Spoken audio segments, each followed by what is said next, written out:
A local fishing boat owner is telling the story of his crewmate who survived Hurricane Milton.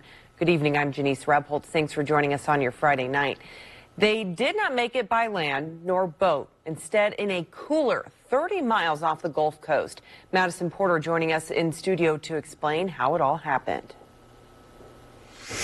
Janice, after a boat called the Captain Dave turned over, all this captain could grab was his emergency locator, a life jacket, and a fishing cooler.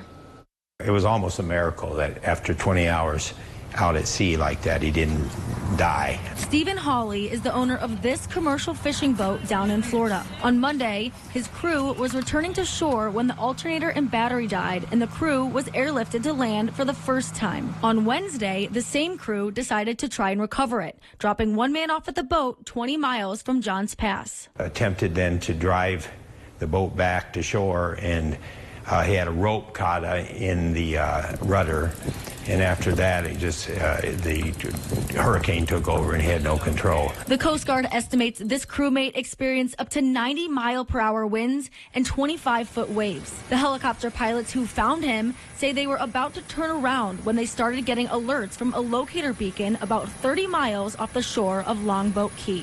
Our swimmer noticed some debris or an object about 2 o'clock on the aircraft, and then as we got closer, we saw the arms reach up in the air and realized at the moment that we had found the survivor floating, clinging to a big fishing cooler. The Coast Guard pilots say it's easy to lose hope when you're staring at the open ocean, but miracle stories like this help them stay focused. And proper safety equipment is to thank after 20 hours floating in the sea. I thought he was gone, and when we heard he was alive, I mean, it brought tears to my eyes. I mean, I didn't care about the boat. Boats can be replaced, but not a human.